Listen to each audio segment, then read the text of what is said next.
Əziz izləyicilər, videoları hazırlamaq çox əziyyətli və xeyli vaxt aparır. Əməyimizin qarşılığı olaraq videonu bəyəndinizsə, dostlarınızla paylaşmağı, şərhlərdə öz fikirlərinizi bildirməyinizi xahiş edirik.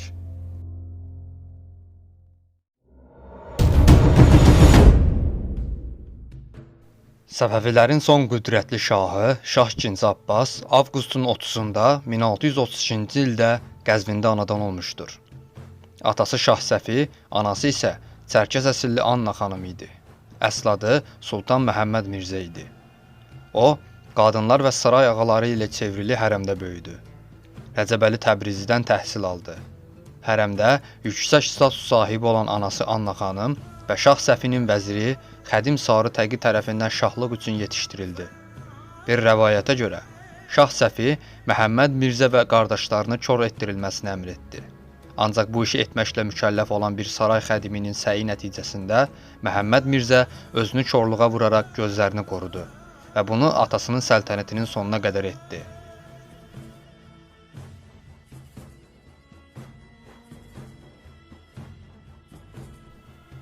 May 1642-də Şah Səfi dünyaya gözlərini yumdu. Vəliəhd Məhəmməd Mirzənin o zaman 9 yaşı var idi. 3 gün sonra Vəzir Sarı Təqi tərəfindən təşkil edilən Dövlət Şurasının görüşündən sonra taxta çıxdı. Tas-taxma mərasimində Məhəmməd Mirzə Abbas adını aldı və 2-ci Abbas olaraq taxta çıxdı. Şahlığının ilk əmri olaraq şərab istehlakını qadağan etdirdi. Bu zamana qədər saray xarici dünyadan uzaq yaşayan Abbas, şah olaraq təlim keçməsi üçün Qəzvinə göndərildi. Burada sürətli irəliləmə əldə etdi və dini mətnlərlə tanış oldu. Abbas burada teologiyaya ömrünün sonuna qədər davam edəcək maraq duymağa başladı. Bunlara əlavə olaraq at miniciliyi, oxçuluq, polo və digər atlı oyunlarda öyrəndi. Səltənətin ilk illərində baş vəzir Sarı Təqi, Qurçubaşı Canı bəy Şamlu və gələcəkdə baş vəzir olacaq Məhəmməd bəydən ibarət koalisiya dövləti effektiv şəkildə idarə etdi.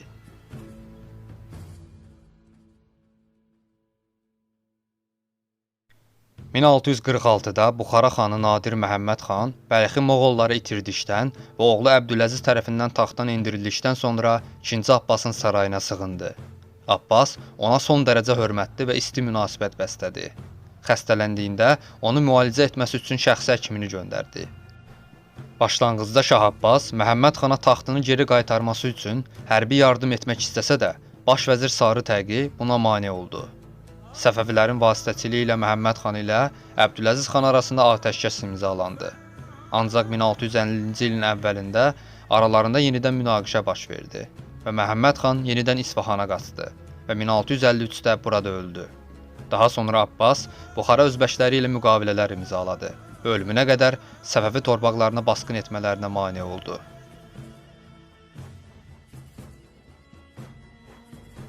11 oktyabr 1645-də Qurçubaşı Canı bəy Şamlu və 5 nəfər baş vəzir Sarı Təqinin evinə hücum edib onu öldürdülər. Buna qədər Canı bəy Şah II Abbasa Sarı Təqinin ölkəni məhvə doğru apardığını və şahın iqtidarına kölgə yaratdığı fikrini təlqin edirdi. Bundan sonra şah dövlət üzərindəki təsirini artırmağa başladı. Həmin il bürokratiyada ciddi təmizləmələr apardı. Bu qurbanlardan biri də elə Canı bəyin özü oldu. Yeni baş vəzirliyə isə Xəlifə Sultan gətirildi. Xəlifə Sultan 1623-dən 1632-yə qədər həm Şah Böyük Abbasın, həm də Şah Səfinin baş vəziri olmuşdu. Bir din adamı olan Xəlifə Sultanın ilk fəaliyyətləri şəriət qanunlarını tətbiq etmək oldu. Şərab istehlakına və fahişəliyə qarşı ağır cəzalar tətbiq edərək tam aradan apara bilməsə də, nəzarət altına ala bildi. Sarı Təqinin ölümü və yerinə Xəlifə Sultanın gətirilməsi Abbasın mütləq hakimiyyətinə başladığı tarixdir. Şah 15 yaşındaykən atasından fərqli olaraq daha enerjili bir şəkildə hökumət işlərinə daxil oldu. Gücünü artırma üsullarından biri mərkəzləşdirmək idi. Sarı Təqinin ailə torpaqlarını şəxsi mülkünə keçirdi və hakimiyyəti boyu Həmədan, Ərdəbil və Kirman kimi şəhərləri şahlıq torpaqlarına daxil etdi.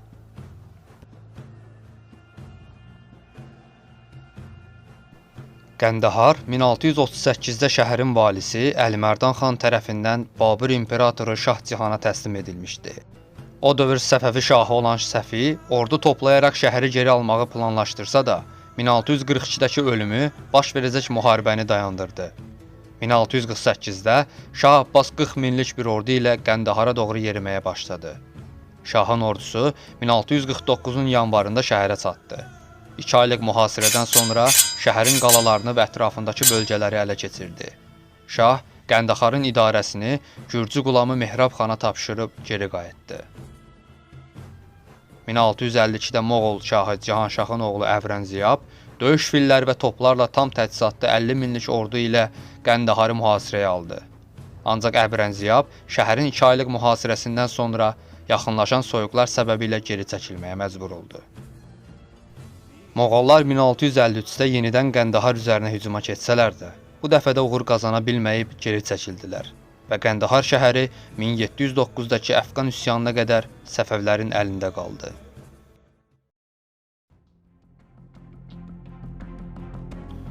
...1646-cı ildən etibarən Rus çarlığı İrandan İsveçə ipək aparan xarici tacirlərin haqlarını qəsb etməyə başladı və 1649-da Rus hökuməti xaricilərin haqlarını daha da məhdudlaşdıran Sabornoye Ulojeniya olaraq bilinən yeni bir iqtisadi planı qanuna mindirdi.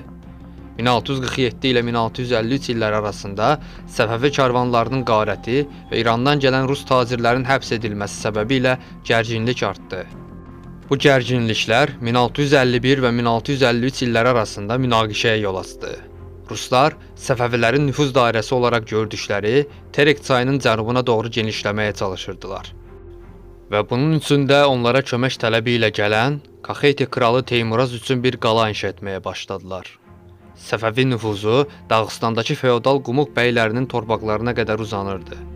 Onlardan ən böyüyü Tarki Şamxanlığı idi. Qumuqların digər bir mühüm gücü isə Ender Şamxanlığı idi. Dərbəndin şimal-qərbində isə qaytaqların torpaqları yerləşirdi. Münaqişə Qazaq quldurlarının etdiyi soyğunlarla başladı. 1650-də Qreben Qazaqları Şirvan və Dağıstanlı tacirlərdən ibarət bir karvana hücum etdi. Səfəvilərin Şamaxı valisi Xosrov xan Rusiyanın Astraxan valisinə məktub yazaraq şikayət etdi və itkilər üçün təzminat tələb etdi.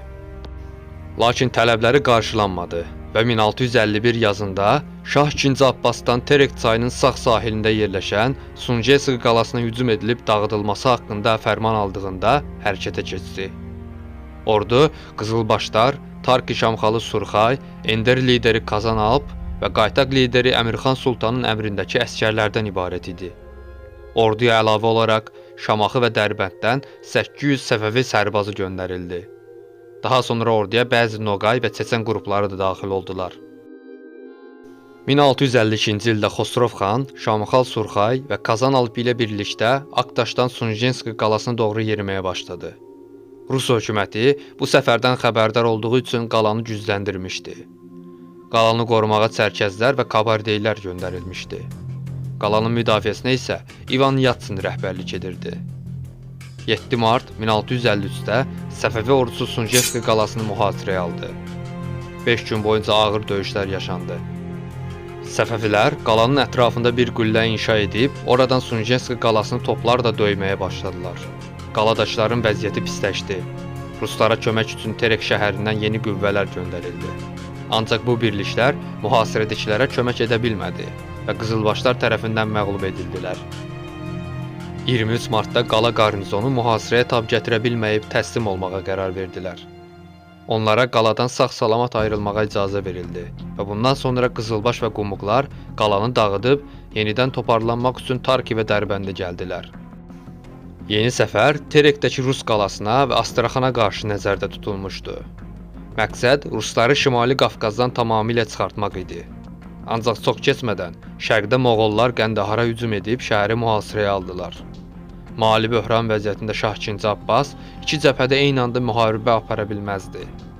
Eyni zamanda Polşa ilə müharibəyə hazırlaşan Rusiyanın da sülhə ehtiyacı var idi.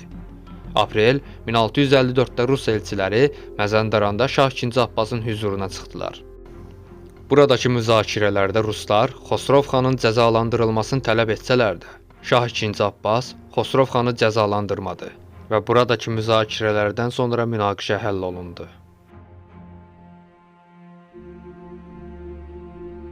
1650-ci illərdə bir çox səbəblərdən ötürü Şah Abbas Qızılbaş türkmən qəbilələrini Kaxetiyə köçürməyə başladı. Mənbələrə görə 80 minə yaxın türkmən Kaxetiyaya köç etdi və Baktrionidə bir qala inşa etməyə başladılar. Səfəvilər üsyankar Kaxetiya əhalisini və zadəganlarını nəzarətə almaq istəyirdi. Bir digər səbəb isə Gürcüstandakı Səfəvi torpaqlarının Dağıstan əyalətinə yaxın olması idi. Dağıstandan ləzgi quldurlar Səfəvi Gürcüstana daxil olmaq üzrə şimal-qərbi Səfəvi torpaqlarının bəzi bölgələrinə tez-tez basqınlar edirdilər. Son olaraq da Dağıstanda təsirini artıran Rusiyaya qarşı bir tədbir məqsədi idi. Üsyanı təşkil edənlər daha əvvəllər Teymuraza sadiq olan Kaxetiya zadəganları və kəndliləri idi. Bu zadəganlardan başlıcası Kartli kralı Rüstəmə və Səfəvilərə bağlılığını bildirərək güc qazanan və Teymurazın köhnə dəstəkçilərindən olan Eristafizal idi. Üsyançılar Baktrioni qalasına hücum edib türkmənləri buradan qovdular. Daha sonra Kaxetiyanın digər yerlərində də dağınıq türkmən birliklərini məğlub etdilər. Lakin çox keçmədən toparlanan Səfəvilər əks hücuma keçərək üsyançıları məğlub etdilər. Eristafizal şahın əmri ilə öldürüldü və uşaqları Səfəvi sarayına göndərildi. Digər üsyançı liderlər şahdan əfv dilədilər. Ancaq şah onları üsyançıların qətl etdiyi qəbilələrə təslim etdirdi və burada öldürüldülər.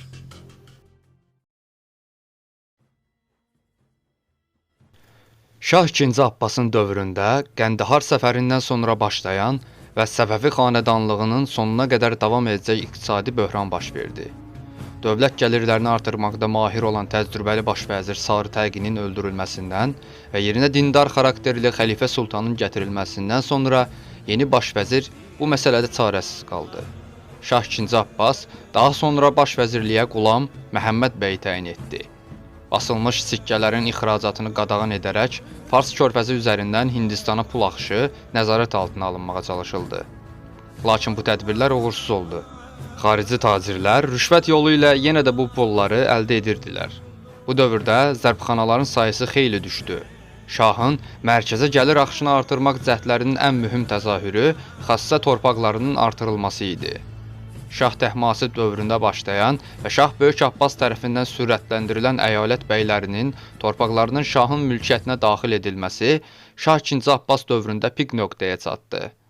1639 Zəhab sülh müqaviləsindən sonra baş vəzirlər müharibə riskinin azalması ilə birlikdə bu torpaqları həm qorumaq, həm də idarə etməklə mükəlləf olan yarım müstəqil qəbilə bəylərinə ehtiyac qalmadığını düşünürdülər. Xəlifə Sultanın baş vəzirliyi dövründə xarici təhdidlərin artması və xüsusilə Qəndahar səfəri sırasında qəbilələrdən dəstək almaq ehtiyacı xassə ərazilərin artırılmasını müvəqqəti olaraq dayandırdı.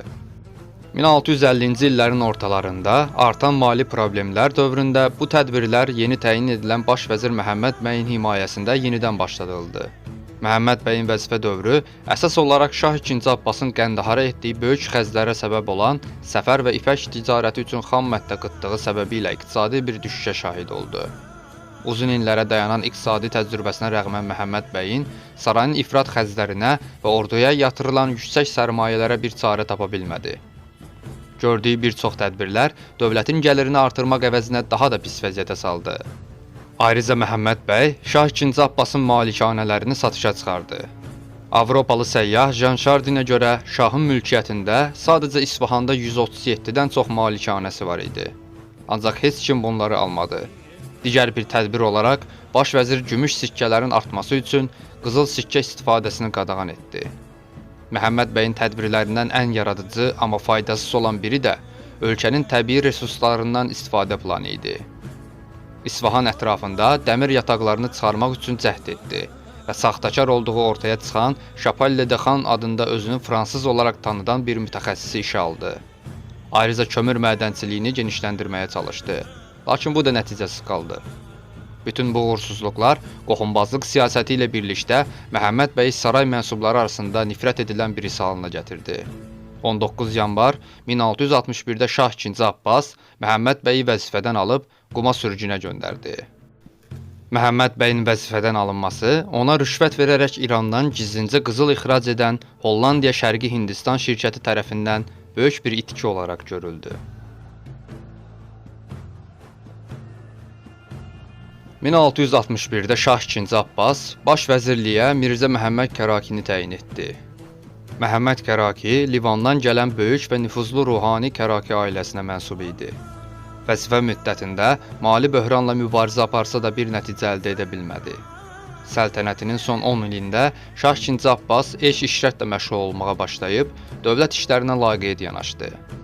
Səfəvilərin son qüdrətli şahı II. Abbas 26 sentyabr 1666-da Behşəhirdə ikən boğaz xərçəngi xəstəliyi ucbatından həyata gözlərini yumdu. Teologiyaya maraqlı olan Şah II. Abbas, Şiə fiqh kitablarının farsçaya çevrilməsini əmr etdi. Muhsin Kəşani, Məhəmməd Baqir Səbzəvari, Məhəmməd Taqi Məclisi kimi Şiənin böyük alimləri ilə səmimi dostluqlar qurdu. Dövründə sufilərə qarşı təzyiqlər artdı. Abbas davamlı olaraq saray mənsubları ilə birlikdə içki məclislərində iştirak edərdi. 1653-cü ildə Ayətullah Səbzəvari tərəfindən içkini tərk etməyə razı salınsa da, bu təxminən bir il çəkdi. II. Abbasın dövründə 1645-1654 illəri arasında İrandakı yəhudilər din dəyişdirilməyə məcbur edildi. Məhəmməd Tahir Qəzvininin Abbasnamə kitabına görə 20 min yəhudi ailəsi İslama keçdi. Ancaq erməni tarixçi Təbrizli Arakelə görə bu rəqəm 350-dir. II. Abbasın babası Şah Böyük Abbas Səfəviləri Avropalı tacirlərin şərqdəki mühüm ticarət nöqtəsinə çevirməkdə maraqlı idi. Bunun üçün də Avropalı xristianlar üçün İranda dini ibadət azadlığı yaradıb, onlara buranın təhlükəsiz bir yer olduğunu göstərmək istəyirdi. Nəvəsi II. Abbas da bu yolu izləyərək eyni şəkildə Avropalı xristianlara qarşı tolerant davranmışdır. Lakin eynisini İranda yaşayan xristian ermənilərə və yəhudilərə qarşı demək çətindir. II. Abbas dövründə Səfəvi ordusu həm Osmanlı ilə bağlanmış sülhə görə, həm də eyni anda başlayan mali böhran ucbatından geriləməyə başladı. Dövlət xəzinəsi orduya maaş ödəyə bilmədiyi kimi, eyni zamanda sarayın lüks həyat tərzini də dəstəkləyə bilmədi. Xidmət edən əsgərlər yoxsullaşdı və Səfəvi ordusu getdikcə zəifləməyə başladı. II. Abbasın xarici siyasəti ehtiyatlı və hesablı idi. Dövründə şərqdə Özbək bəylərinə, Qafqazda Dağıstan qəbilə liderlərinə maaş bağlayaraq onları öz tərəfinə çəkməyə başladı. Lakin bəziləri bunu xərac olaraq adlandırır. Səltənəti dövründə daha əvvəldən Şiraz və İsfahanda ofislərini açmış olan Avropanın Şərqi Hindistan dənizçilik şirkətləri II. Abbas tərəfindən dəstəkləndi. Hollandlar və ingilislər müxtəlif parça növləri aldılar və əvəzində Fars körfəzi üzərindən İrana ədviyyat, şəkər və tekstil məhsulları idxal etdilər. Şirkətlərin varlığı bəzən problemlərə də səbəb oldu. 1645-ci ildə Hollandlar ipək alımındakı şərtlərin ağır olduğunu iddia edib, Bəndər Abbas limanını dənizdən mühasirəyə aldılar. Lakin mühasirə qısa sürdü, çünki öz ticari itkilərindən narahat olan Hollandlar Səfəvilərin tələblərinə boyun əydilər və ardından 1652-də yeni bir ipək alımı müqaviləsi imzaladılar. Osmanlı İmperiyası ilə dinc münasibətlər II. Abbasın səltənəti sırasında da davam etdi. Bəsrədə bir vərasət məsələsi üçün şahdan kömək istənilsə də, şah yeni bir müharibə istəmədiyi üçün bu fikrə müsbət yanaşmadı. Osmanlı Sultanı 4-cü Mehmetin Krit adasında müharibə ilə məşğul olması, yaxud da 1660-da şəhərin 3/2-sini yox edən İstanbul yanğını kimi böhranlar dövründə belə Şah II. Abbas Osmanlıya qarşı dinc siyasətini tərk etmədi. Daimi bir sülh yaratmaq üçün 1657-də iki imperiya arasında Anadolu ticarət yollarının əhəmiyyətini və erməni tacirlərin həm bu yol, həm də Suriya limanlarına çıxışını təmin edən yeni bir ticarət müqaviləsi imzalandı. Xiva xanlığı ilə münasibətlər sakit idi. Şah Səfinin sarayında sürgündə uzun illər keçirən yeni Xiva xanı Əbülqazı Abbas da eyni il taxta çıxdı və Xorasandakı Səfəvi torpaqlarını təhdid etmədi. Ancaq Buxara xanlığı ilə münasibətlər düşmənçilik xarakteri daşıyırdı. Bir çox vaxtda özbəklər Səfəvi sərhədlərinə basqınlar etdilər. Lakin bunların heç biri Səfəvilər üçün böyük bir təhlükə yaratmadı. Qərbli səyyahlar II. Abbasın xarakterini müsbət şəkildə təsvir etmişdilər.